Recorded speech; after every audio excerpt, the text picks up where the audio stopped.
Hello, dear friends. It's Carly, and I have a fun video for you today answering the question, what is shadow work? So I see this question in my social media all the time, people coming to it honestly and really wanting to understand what is this? What is this thing, this unseen, unknown part of ourself that seems to be the secret to healing my inner self, but I have no idea what it is. So, what is shadow work? I see that a lot. Um, it's a very elusive thing to get started with, and when I see those questions online, I instantly like go to respond, but I'm like, I can't ever do it justice trying to type an internet comment. Like, I need more time. I need more space with the subject than that. So I am inspired though, right now. I haven't done this yet on my channel, but to answer that question and then have this video available for anybody who's wondering what is shadow work. So I'm going to get right into it and kind of just feel my way through it because it is our shadow, by definition, is the part of ourselves that we can't see.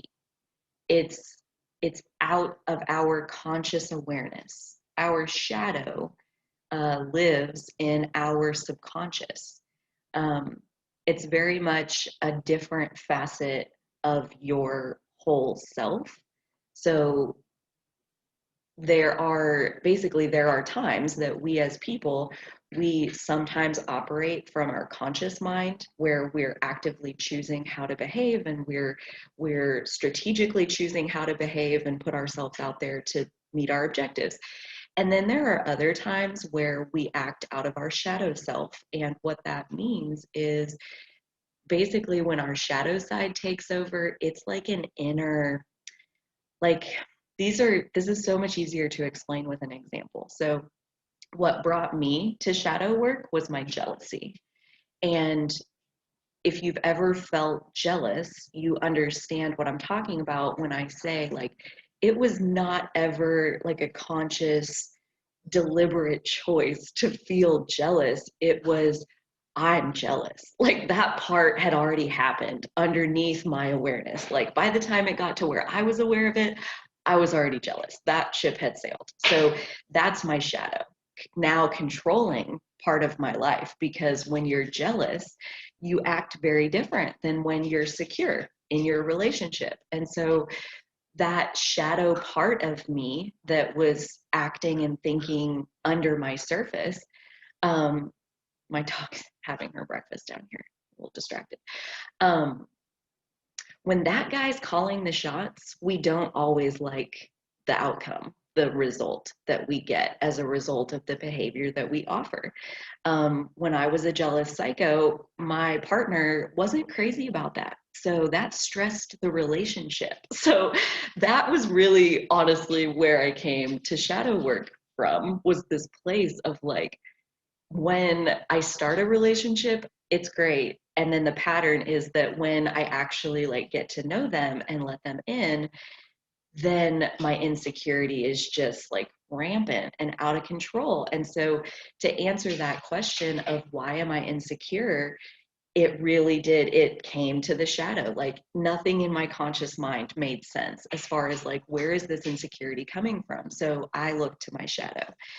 And now's a good time to pop in there that like most of the things that are in our shadow that are causing these behaviors, jealousy or fear, or, some people are afraid of failure, so they don't start, and other people are afraid of success, so they don't start. I mean, fear is that's a big piece of the shadow, usually, is fear of something that we think if that happens, it's not going to be good. And we hold ourselves in a safe place then, so that imagined worst case scenario doesn't happen.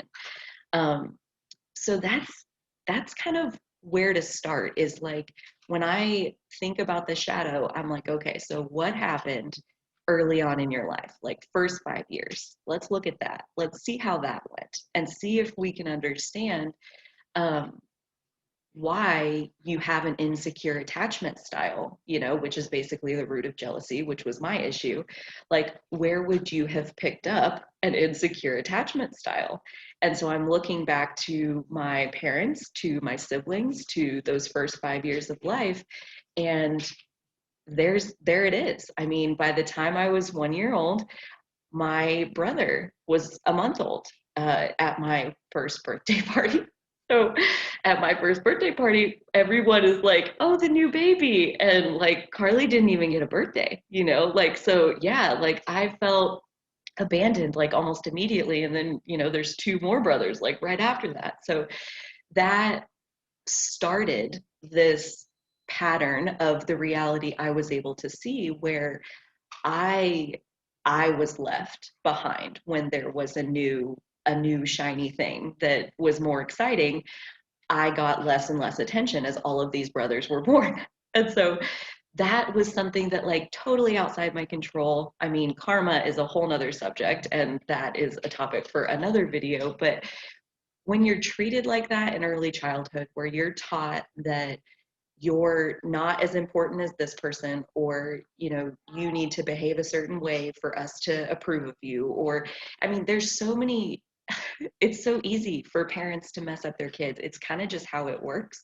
Like we all generally have something that happened in the first 5 to 10 years of our life that kind of defined who we were, like because it created that shadow side, and that shadow side, when it gets to come out and play, is often very different than who we choose to be when we get to choose. Um, like I said, like at that point where I was finally willing to deal with my jealousy, which just took a long time because obviously you want it to be somebody else's issue. Like if that person wasn't acting that way, then I wouldn't feel jealous. And that was very much how I was approaching it. So I was like very controlling towards my partner to try to get them to behave in a certain way so that I didn't feel jealousy anymore. And it got so bad and was so overwhelming that finally I had to give in to the fact that this jealousy is a as a result of something inside of me. Like, you know, I've had all these relationships and the common denominator is me. So maybe it's not because they act that way. Maybe it's because there is something inside of me. And when I get down to the root of it, this is where I went to see a therapist in July of 2016, where I had gotten like hit kind of a new low at that point and was just like, I'm so sick of being here again. And so I go to this therapist and she hands me something called the deservability treatment. And you can find this on my Facebook page. And you know, check that out if you want. But like it's like a page, it's a few paragraphs of text, and it's all about like basically as you say it out loud, you're saying, I believe that I'm worthy of good things. And as I read it, I'm bawling and figuring out that, like, okay, so thank you. Obviously, I don't believe that I'm worthy of good things. And yeah, that seems like a problem. I think it was Brene Brown who taught me that we can, like, other people can only love us as much as we love us. And that's where self love comes to play.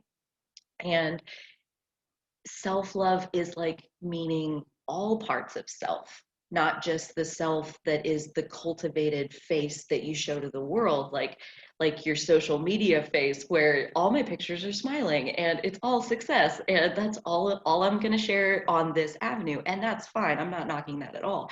But I'm saying when it comes to self love, we're talking about the whole pile, the whole, all the different facets of self. So that includes our shadow.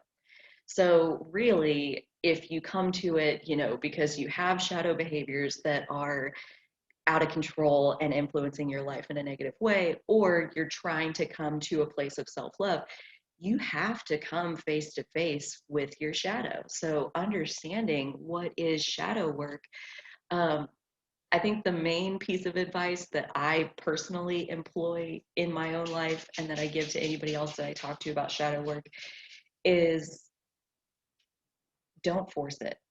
Don't you don't need to go like digging around in your shadow, like where you're gonna like, I'm gonna do shadow work today. Like that doesn't need to be how it happens. Like when you feel good. Like live it up in your good mood. And when your mood tanks, or when someone says like one harmless little sentence and shatters your whole self-image, like breaks your heart with this one little sentence, okay, so now that my heart's broken, I need to do some shadow work. That's my approach, is like, now it's time for shadow work. I'm having a really negative reaction to the fucking 5 words that this person just said. Like, obviously them saying that is one tiny little, it's a straw, right? And what they did was just break the camel's back. So that's not their fault, right? It's not that person's fault that my heart is broken and my self-image is now like all cracked up and wobbling all over the place. That's a moment for shadow work. Like, where is that insecurity coming from? Where is that fear coming from? And so at that point, I have a couple different approaches, because you know, water energy and emotions are somewhat new to me. So typically my first approach is to Google, like start learning about, identify the emotions as much as I possibly can, but then like put into Google, like, what does it mean to be jealous? What does it mean to feel offended? What does it mean to blah, blah, blah, blah, blah? And just read, see what's there, and see if any of that helps you figure out, like, when someone causes a really negative reaction inside of us, like when that person said that one tiny sentence to me and just like rocked my whole world, that's me. Like, yeah, they stepped on the button, but the fact that I'm carrying around a button that delivers that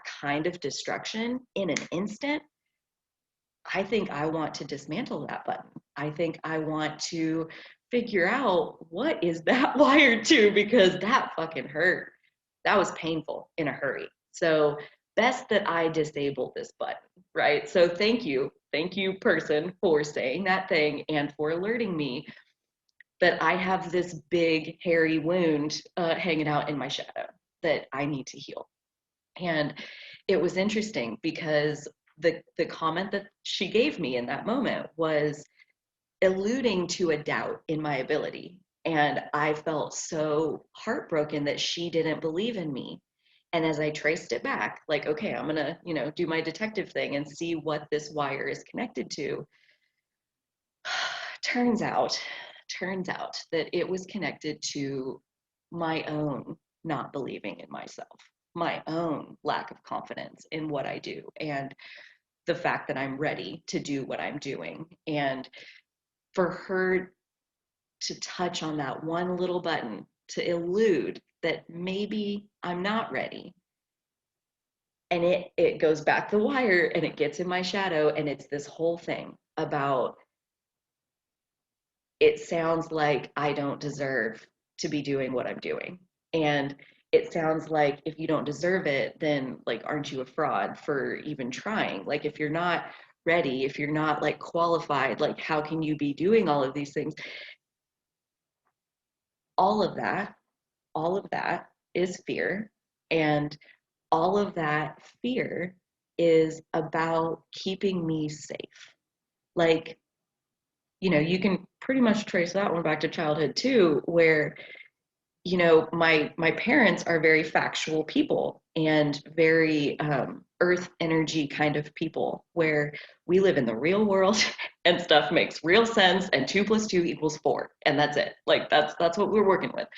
And so stepping outside of that to offer spiritual counseling, basically, um, I don't know that I'll ever feel like I'm truly qualified to do that. And so that was like the shadow work in that moment, was like coming face to face with the fact that, like, on some level, I still don't believe that I'm worthy of getting to do this work that I'm doing. And that has nothing to do with the other person who gave me, the one tiny little sentence and rocked my world. That has nothing to do with her. That was 100% me not believing in myself. And that's where One of the most delicious pieces of shadow work is understanding that other people are only ever a mirror for ourselves. And you know how I mentioned at the beginning that like shadow work, our shadow is the part of us that we can't see.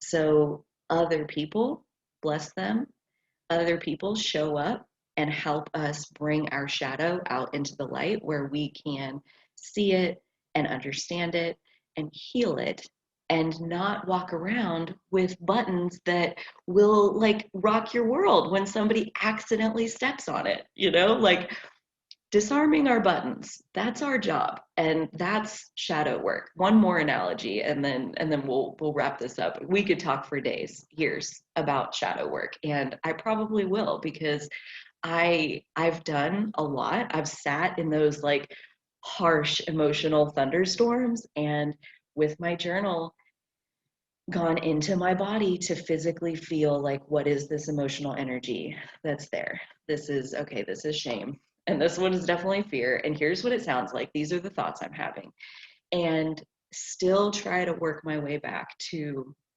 the part of myself that is just the observer, the part of myself that is connected to source and the universe and everything in the universe. There's part of me that's bigger than this physical experience. And so, kind of, you know, as much as I possibly can, rise above and observe that emotion. And then, like I said, like trace it back to where's that coming from? What are you holding on to? What belief do you have rooted in your subconscious? It's not your fault. Nobody's wrong. There's nothing, blame doesn't get us anywhere in this process. And that's why the most delicious part of shadow work is making peace with letting other people off the hook for things that were their fault. Everybody, especially our troublemakers who show up in our life to rock the boat and show us our shadow, they are some of our greatest assets because that process leads to healing, and healing leads to living a happier life. So when someone pokes at your button and you have a gigantic response to it, it's time to do some shadow work. That's your shadow peeking up to say, hey, I'm still here, alive and well. And I only hang out with my shadow when my shadow is like, okay, it's time. It's time to do this now. Otherwise, my shadow mostly is chill, you know, until I get a button pushed and that triggers a reaction. And now it's time for more shadow work. So I also, you know, I'm a big believer in spiritual path and spiritual work and shadow work, and all of that is a lifelong pursuit. Like, I don't know that we ever really fully heal so much as we practice healing on a regular basis. And when your buttons get triggered, that's time to sort it out, to see how you can pick it apart and understand why does that bother you so much? Why is this so upsetting? What's happening here? Because so often it's so easy to like say, well, it's because of them. It's because they did this. It's because they're behaving like that. And that's just never the case. And so the sooner we can get to the point where we just take responsibility for everything, that's kind of where shadow work begins. So this was great. I'm definitely going to do more of this where like how do I fit the answer to what is shadow work into a little internet comment so nice and neat? Some people can do it. I am not one of those people. I need to throw a gajillion words at it. So I thank you for listening. Until next time.